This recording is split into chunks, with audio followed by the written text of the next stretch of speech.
Señoras, señores, buenas noches. Hoy hablaremos de las elecciones en Galicia y el País Vasco. En las primeras gana el Partido Popular y Feijóo se afianza, y en las segundas el triunfo ha sido para el PNV, seguido de cerca por Bildu. Analizaremos con nuestros invitados los resultados de estos comicios y cómo afectarán al panorama nacional. Representan un apoyo de Galicia a las políticas de Rajoy. El triunfo nacionalista en el País Vasco aumentará las tensiones con Madrid. Hablaremos de todo ello a continuación. Después también hablaremos de otras dos cuestiones. La primera, las secuelas del temporal de lluvias de este fin de semana en Aragón. Analizaremos las causas de estas graves afecciones y el plan de recuperación de la DGA. Y el segundo tema, la exportación como opción de futuro y crecimiento de las empresas en este momento de crisis económica. Para hablar de todo ello nos acompañan esta noche aquí en esta mesa de redacción Juanjo Vázquez, gerente de Zaragoza Cultural. Buenas noches, Juanjo. Buenas noches, María. Carlos Franco, del PAR. Buenas noches, Carlos. Muy buenas noches, María. Y Leticia Crespo, de Chunta. Buenas noches, Leticia, bienvenida. Hola, buenas noches, María, gracias. Vamos a comenzar hablando de ese primer tema que presentábamos, las elecciones en Galicia y en País Vasco. En la primera de ellas, en Galicia se afianza el Partido Popular, en el País Vasco ha ganado el PNV, seguido muy de cerca por Bildu. ¿Qué valoración hacéis de estas elecciones y cómo van a afectar dentro del panorama nacional con ese rescate que planea muy de cerca a España? Juanjo. Los resultados son clarísimos, por tanto las conclusiones, las primeras, parecen obvias y todos los medios de comunicación y los analistas han coincidido. Sin embargo, yo quisiera hacer, en primer lugar, situarlas en su contexto. Estamos hablando de elecciones autonómicas en dos territorios muy concretos, con unas condiciones políticas, sociales y económicas también muy precisas. En Galicia, en Galicia Feijóo repite mayorías absolutas que ha tenido en otros momentos Fraga Iribarne, pero curiosamente se da una paradoja. Es el primer dirigente europeo, prácticamente, porque el caso de Griñán en Andalucía fue con unos apoyos no tan claros como la victoria del Partido Popular en Galicia, son una gran paradoja. Feijóo fue quien primero puso en marcha la política de recortes, que luego ha llevado a cabo el gobierno de Rajoy, y esos recortes desde el 2009 en el caso de Galicia han producido 70.000 parados más en Galicia y se ha triplicado la deuda. Es decir, los resultados de Galicia son previos y similares a los que se están produciendo en el resto de España. Sin embargo, ha contado con un apoyo mayoritario del cuerpo electoral, fundamentalmente de los votantes, que es una circunstancia a tener en cuenta más tarde. Está claro, sin embargo, el desplome del Partido Socialista Gallego. En Euskadi la paradoja es similar en el sentido contrario. La comunidad autónoma con menos paro, la comunidad autónoma que ha vivido un proceso de paz y un proceso de reintegración social que todo el mundo alaba. Sin embargo, unas circunstancias electorales diferentes a las que se produjeron hace 3 años hace que el Lehendakari, que ha encabezado ese proceso de economía activa y de paz, pues también sufra un derrumbe electoral. Esto nos lleva a la primera conclusión, una crisis del PSOE en los dos territorios, que no es ni más ni menos que una continuación de la crisis que el PSOE empezó a vivir en mayo del 2010. Desde ese momento, en unos territorios y en diversas circunstancias, el Partido Socialista está sufriendo una falta de identificación y de representación de su electorado, que le está llevando una falta de credibilidad electoral que conduce a unos resultados que elección tras elección se están repitiendo. Porque, ojo, lo que ocurrió en Asturias y en Andalucía no es sino esto mismo. El aparato del partido lo leyó muy positivamente, pero hubo una gran pérdida de votos. Otra cosa es que la leidón, los apoyos electorales, la abstención favoreciese en los dos casos al Partido Socialista, en este caso, al producirse otras circunstancias electorales, han magnificado su derrumbe. Pero siguiente conclusión, el PP también ha perdido muchos apoyos, tanto en Galicia como en Euskadi. Por tanto, no es un vencedor. Es cierto, democráticamente ha ganado en Galicia y democráticamente le corresponde al presidente del PNV encabezar el gobierno en el País Vasco. Pero ojo, tanto PP como PNV han perdido votos, sobre todo el PP. Si se sigue produciendo esa sangría de votos del PP, nos encontramos con una situación de desintegración social a la vuelta de las siguientes elecciones. Carlos, ¿coincides con esta valoración de Juanjo? ¿Cómo van a repercutir estas elecciones también a nivel nacional? Bueno, primero de todo, a mí lo de decir que de unas elecciones de una comunidad autónoma de dos territorios, transponerlas a nivel nacional, para mí es un error. Que además cometemos mucho en Aragón. Aquí en esta tierra siempre, yo recuerdo los últimos debates de política para la alcaldía, o sea, elecciones municipales para la alcaldía de Zaragoza, que se hablaba de Juana Chaos. Y dices, pero ¿qué tiene que ver eso con la gestión buena o mala que se ha hecho de un ayuntamiento, con las propuestas o no? Y yo me alegro que en Galicia y en el País Vasco lo que parece es que los gallegos y los vascos han elegido a su presidente de su comunidad autónoma en función de las propuestas que tienen, en función de lo que han hecho y en función de los proyectos de futuro. Creo que eso es así y creo que eso es bueno y que lo tengamos en cuenta. Respetar primero los resultados son los resultados son que efectivamente, a diferencia de otras muchas regiones y de otros muchos países, el primer sitio donde un presidente no ha sido barrido por la inundación, por la marisma de la crisis, ha sido en Galicia, que Feijóo ha aumentado su mayoría absoluta, y hay que felicitarlo por ello. Ahora, pues entendemos que lo ha hecho bien y por eso los gallegos están con él. Y otro punto importante es, bueno, pues no decir que eso es que la ciudadanía, que todos los españoles estamos de acuerdo con las políticas de este Estado. Yo creo que eso es un error, tanto para lo bueno como para lo malo. Si sube como si baja, como se ha subido en Galicia, como se ha bajado en el País Vasco, yo creo que hacer eso es un error. Y un punto que es muy importante es que los partidos territoriales han aumentado su peso, que ante la crisis de soluciones, buscar soluciones a la crisis desde un punto de vista ideológico, solamente ideológico, pues bueno, pues ha visto que eso tiene sus limitaciones, que ha llevado en muchos casos a un fracaso, y que son los partidos de corte territorial, los partidos que saben cuáles son los problemas por cercanía de los ciudadanos, que saben cuáles son los problemas de los empresarios, que no son los mismos problemas de los empresarios vascos que los empresarios gallegos, no es el mismo tejido empresarial, no es el mismo tamaño, no tienen los mismos problemas, por lo tanto no pueden tener las mismas soluciones.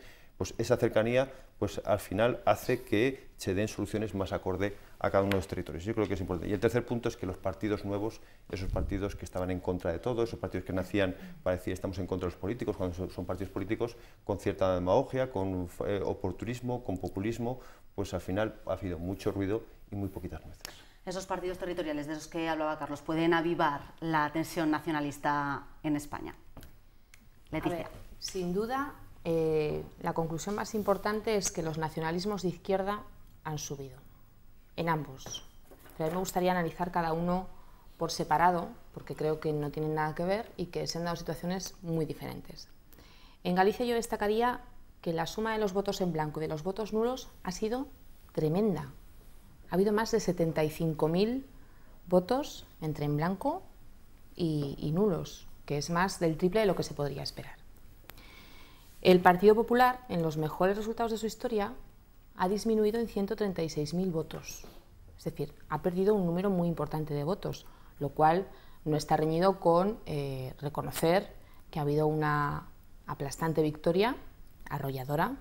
Yo creo que el señor Feijóo ha hecho una campaña francamente inteligente, que ha convocado elecciones cuando las tenía que convocar y que además ha pillado a un Partido Socialista con el pie cambiado, que todavía no ha recuperado el rumbo ni el norte y no se sabe muy bien dónde anda. Es decir que es verdad que los electores también tenían dos opciones entre las que elegir. Una, un partido absolutamente hegemónico y homogéneo, y otra, una ensalada de opciones políticas. Y bueno, yo creo que sin que nadie me lo tome a mal, que la sociedad gallega es una sociedad profundamente conservadora y que ha entendido que lo menos malo era seguir con ese partido hegemónico. El Partido Socialista, ya se ha dicho antes, ha perdido 231.000 votos, una barbaridad, pero aquí ha habido algo que no se ha nombrado y también me gustaría destacar que el BNG pues también ha sufrido un fuerte mordisco, y ese mordisco se lo han dado pues esa otra escisión, ese partido de Beiras, que ha perdido, el BNG ha perdido la mitad de su electorado, y Beiras le ha dado un buen mordisco al BNG y también al Partido Socialista. UPyD no ha aumentado, sino que ha bajado incluso en 20.000 votos, y tenemos a una Izquierda Unida que indudablemente se ha sumado a un caballo ganador. Es una aportación prácticamente residual, porque en las últimas elecciones Izquierda Unida tuvo muy poquitos votos, pero se ha sumado al caballo ganador. Y preguntabas antes, luego hablo del País Vasco, preguntabas antes si esto avala al señor Rajoy a seguir en la misma línea en la que está, ¿no? Pues hombre, yo diría que lo avala en la misma medida que esa mayoría absoluta que obtuvo mintiendo a los ciudadanos, con un programa absolutamente oculto. De la misma forma lo avala, a seguir con esas políticas en las que está. Es un poco la conclusión a esa pregunta que tú preguntabas. Y con respecto al País Vasco, por dar algún dato más, yo creo que por primera vez se ha dado una situación, y es que se ha dejado votar a todas las opciones políticas reales del País Vasco. Es decir, teníamos un mapa político en el País Vasco que no respondía a la realidad social. Es decir, había opciones políticas que, siendo muy respaldadas por buena parte de la ciudadanía, no se habían podido presentar y por lo tanto esos votos se iban a las opciones que sí que se presentaban. Con lo cual yo creo que existía un panorama que no era representativo de la sociedad vasca, del sentir vasco real. Lo que está claro es que ha habido una pérdida de voto real en esa coalición Partido Socialista-Partido Popular. El Partido Socialista cae casi en 100.000 votos, el Partido Popular cae algo menos, pero también cae 25 o 30.000 votos. Y con esas cifras yo creo que nos encontramos con tres bloques. Uno, el de los partidos estatales, Partido Socialista, Partido Popular y UPyD, con un modelo que está claro que en el País Vasco no quieren.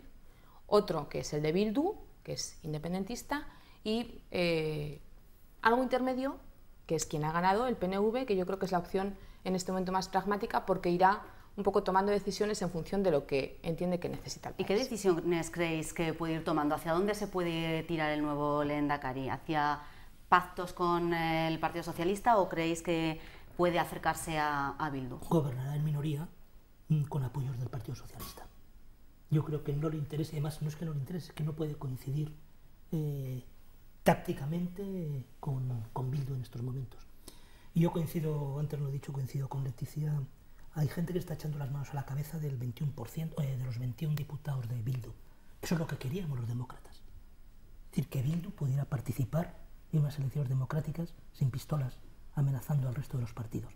Por lo tanto, yo creo que es su techo electoral. Yo creo que ahora nos toca al resto de partidos defender las distintas posiciones democráticamente, pero no es un escándalo de decir, es que este es el mapa electoral real, tal vez de máximos para algunos partidos, pero yo creo que es una buena noticia democrática. Yo María, si me permites, por tener una visión un poco más global, ya que he intentado desgranar un poco los resultados en uno y en otro sitio, sí que por establecer simetrías entre fuerzas políticas, lo que decía antes, yo creo que en ambos casos el principal efecto ha sido la subida de los nacionalismos de izquierdas. Partido Socialista es verdad que se ha derrumbado en ambos sitios, el Partido Popular se ha derrumbado en el País Vasco, pero ha mantenido su hegemonía en Galicia, y Izquierda Unida se ha derrumbado en el País Vasco, pero ahí está en Galicia, pero como decía, con una aportación residual porque se ha sumado evidentemente a un caballo ganador.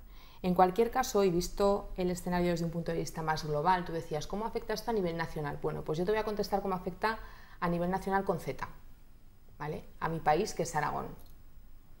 Yo creo que si al final el acuerdo con Cataluña se traduce en un pacto fiscal y tenemos este sistema vasco-navarro, si estamos a mitad de camino, al final o pensamos qué queremos para nosotros, el futuro de Aragón cuál va a ser, o al final se convertirá en una estación de gasolina donde parar a repostar y comerte un bocadillo, a mitad de camino entre Bilbao y Valencia y entre Madrid y Barcelona. Es decir, Aragón no se puede quedar en medio de estas dos situaciones. Carlos, ¿tienes la misma visión de Aragón con esta situación? Y tenemos claro de todas formas que somos una comunidad que tiene derechos y que tiene eso que piden los catalanes, nosotros tenemos derecho, que está por escrito. Está tanto en la Constitución como en nuestro Estatuto, el tener autonomía propia en temas fiscales y con una caja propia.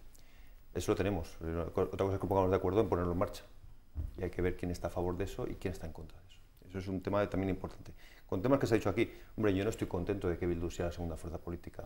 No, yo es que no lo considero a Bildu como un nacionalismo de izquierda, lo considero como otra cosa. Entonces, no estoy contento con que ojalá no fuera la segunda fuerza, pero es así, es una realidad. Pero no me gusta, no lo siento como no encuentro satisfecho, no puedo estarlo con los orígenes que tiene por falta de democracia y por falta de sentimiento democrático, y ya veremos a ver cómo transcurre eso, por un lado.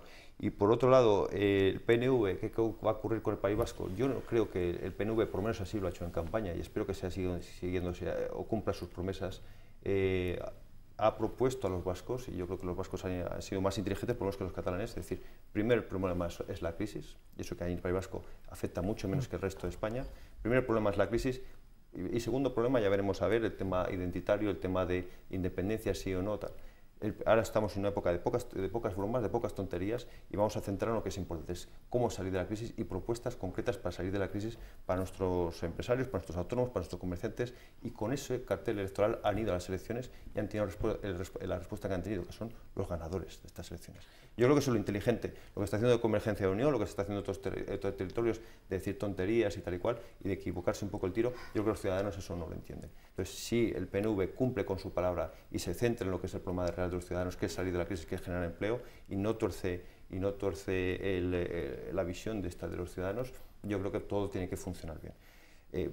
Otra cosa es que es lo que vamos a hacer. Y el tema de Aragón es fundamental, la lectura desde Aragón, de decir efectivamente qué queremos ser de mayores, queremos seguir siendo como el caldo de pollo y sentar bien a todo el mundo, o queremos tener y que nuestras reivindicaciones se oigan y que se hagan con fuerza en Madrid y tener un peso mayor en el conjunto del Estado español. Pues yo creo también que no es el momento, ha sido los últimos 30 años, pero que es cada día más, y con los resultados que estamos viendo, pues más importante a nivel estatal. Seguiremos estando atentos sobre cómo se desarrollan las consecuencias, los resultados de estas elecciones. Hablamos ahora de las secuelas del temporal de lluvia de este fin de semana en Aragón.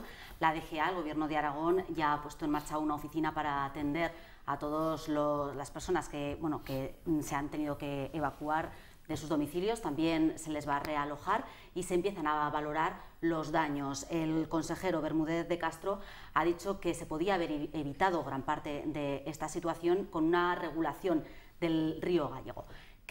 ¿Cómo valoráis estas secuelas del temporal? ¿Creéis que se podía haber evitado, como se ha dicho, con una regulación o con la adecuación de embalses en esa zona? Juanjo. Bueno, estamos hablando de una catástrofe natural que, como todo el mundo reconoce, se remonta a 50, 70 años. El río Ebro tiene unas condiciones diferentes, ahí sí que los embalses han servido para regular, es un cauce muy diferente al de los ríos pirenaicos. Yo creo que no debe utilizarse las catástrofes para reivindicaciones que son de política hidráulica ordinaria, para entendernos. En este momento me parece que la DGA ha actuado con rapidez, esa oficina de información, de coordinación y de atención al damnificado, me parece que ha sido una reacción como corresponde a un gobierno eficaz en este caso. Ahora solamente hace falta que el gobierno del Estado reaccione con la misma rapidez declarando zona catastrófica, porque realmente creo que los daños sufridos en la comarca de la Jacetanía merecen la declaración de zona catastrófica. Responde a la idiosincrasia de los ríos pirenaicos, que son auténticas barranqueras, que es cierto que puede haberse empeorado por varias condiciones. En primer lugar, por cómo se está tratando últimamente el monte, que entonces hace que haya más residuos, que por tanto en estos casos el cauce esté sucio y arrastre muchos residuos que hacen que empeoren las circunstancias, que es algo que ha podido pasar en Sádava. Por otro lado, algunas licencias, me atrevería a decir, no muy bien concedidas, que han hecho que haya alguna residencia ubicada en cauces inundables, en algunos casos también zonas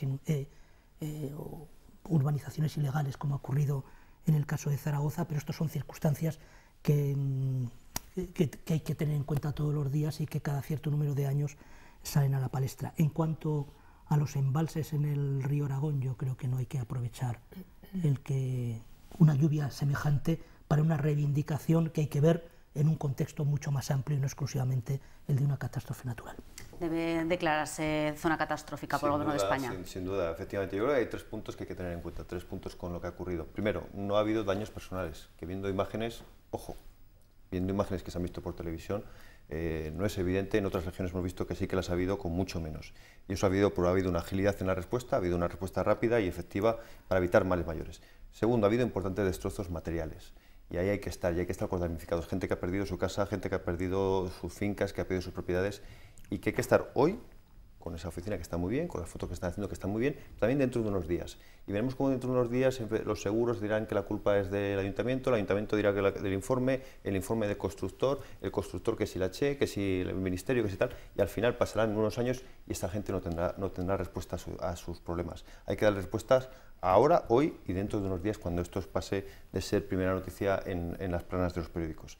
Muy importante. Y lo que decíamos, el Estado tiene aquí una responsabilidad. Hay que declararlo zona catastrófica y lo que no podemos aceptar, ni podemos, ni queremos, ni lo vamos a hacer, es que el Estado se lave las manos como ha hecho con la catástrofe de la sequía, que eso es inaceptable, que diga que eso es que sí que es una catástrofe pero que no hay dinero. Aquí ha habido un problema extraordinario y ante un problema extraordinario hay que dar soluciones extraordinarias. Y bueno, y estaremos yo creo que muy vigilantes con eso. Ha habido importantes problemas en infraestructuras, en la carretera, en Castillo de Jaca, un colegio, un centro educativo de enseñanza en Sádava, y ahí, aparte de los problemas de propiedad privada, y ahí hay que estar desde todas las instituciones y el Estado central hay que vigilar que estemos ahí desde el Partido Aragonés. Yo creo que eso nos vamos a asegurar. Y segundo, está ocurriendo... bueno, es que los mayores, si se veían las imágenes, los mayores no recuerdan, ni yo, ni el abuelo de mi abuelo recordaban cosas que está pasando en estos últimos años. Está habiendo un cambio climático, no se puede negar, está más en zonas de montaña, está habiendo, pasamos de sequías, que había una sequía bestial y que no se recordaba en el Pirineo, a inundaciones, está habiendo calor, está habiendo heladas, está habiendo cosas que no estamos acostumbrados a ver. Y ahí el tema de gestión forestal, el tema de hacer una buena gestión forestal, y se está haciendo, pero que para minimizar esos gastos, para minimizar estos catástrofes, para minimizar lo que pueda ocurrir, una gestión forestal que haga que los bosques sean protectores ante inundaciones, protectores ante avalanchas, protectores ante incendios. Bueno, pues una buena gestión forestal hay que continuar, que se está haciendo y me consta desde el Gobierno de Aragón, hay que continuar haciéndolo. Yo creo que a veces que se pone en duda todas estas cosas, bueno, pues luego vemos los resultados. Leticia. Bueno, pues como hablabas de sequía, la verdad es que, como dicen en muchísimos sitios, ¿no? La gran sequía, la gran remojada. La verdad es que aquí no, decir en Madrid, contrastes, ¿no? Como en Madrid no se enteran qué pasa aquí, decir, estos tíos no sé, que se pongan de acuerdo, ¿no? Un día me piden una catástrofe por sequía y al día siguiente por inundación, que se pongan de acuerdo. No sé, porque no se enteran, allí no se enteran qué pasa allí, ¿no? La verdad es que no hay término medio. A mí me gustaría destacar dos aspectos que yo creo que ya se han mencionado. Un poco destacar la agilidad con la que han actuado los servicios de emergencia, porque es verdad que han evitado males mayores, y el hecho de no tener que lamentar, por supuesto, daños personales. Y es verdad que los daños materiales han sido cuantiosos. Yo creo que quien no tiene en la retina un poco esa fotografía de Sádava o del colegio o los adosados de Castillo de Jaca, ¿no? Que se los llevaba el agua. La verdad es que apremiar en este sentido a que se declare zona catastrófica para que se den las ayudas pertinentes y que desde luego recuperen la normalidad cuanto antes. Y a mí me gustaría invitar a la reflexión en dos aspectos. Uno, que ya lo citabais antes, la vital importancia de la limpieza de los cauces de los ríos para evitar pues, que cuando esta intensidad de lluvias desborde, bueno, pues evitar esos males mayores. Y en segundo lugar, una llamada al sentido común en el ámbito del urbanismo, que también lo citaba Juanjo antes. Es verdad que yo creo que no tenemos que recordar tragedias pasadas, pero es verdad que al final la naturaleza es sabia y construir en el dominio hidráulico, al final, en el dominio público hidráulico, al final trae consecuencias graves, porque los ríos van por donde siempre fueron, con lo cual una llamada a ese sentido común en la concesión de determinadas licencias urbanísticas. Bueno, y además, si declarase el Gobierno central esa situación de catastrófica, también ayudaría en cuanto a la reconstrucción de esas infraestructuras, también con la situación ahora mismo de las arcas aragonesas que no están. Tenía razón Carlos. Quiero decir, ahora todo el mundo nos echamos las manos a la cabeza y lamentamos, pero luego cuando hay que echar mano del seguro y la declaración zona catastrófica alivia, aunque no resuelve, pero alivia porque ya hay ayudas que ya están reguladas y son inmediatas, y entonces es un cierto paliativo. Lo que no puede ocurrir es que ha pasado en otras catástrofes que hoy es ahora, 10 años más tarde, ya ni te acuerdas, que está ahora mismo haciéndose el juicio. Que se está haciendo el juicio y dices, pero si esto pasó hace 10 años y se está haciendo los juicios ahora. No puede ser que haya gente, y más con la que está cayendo, que pase 10 años con un problema económico, que se le ha destruido su casa o que ha tenido pérdidas en sus propiedades particulares. Decíamos, es que ha habido casos que ni siquiera por dónde pasa el río. O sea, realmente el río ha tirado por lados que no había tirado nunca. Entonces, bueno, pues son catástrofes que ocurren, decimos que está ocurriendo por lo que está ocurriendo, pero ahí sí que hay un tema que es extraordinario, y ante situaciones extraordinarias hay que hacer, aquí hay que olvidarse de la crisis, hay que olvidarse del déficit, hay que olvidarse que tampoco está. Eso es gobernar. Hay que tomar decisiones, y esto sí que compete al Estado central, de declararlo de zona catastrófica y estar ahí con los ciudadanos. Bueno, pues con estas últimas reflexiones terminamos el programa por hoy, no nos da tiempo a más. Muchas gracias a los tres por habernos acompañado. Nos despedimos, mañana volveremos a la misma hora aquí en Mesa de Redacción. Buenas noches.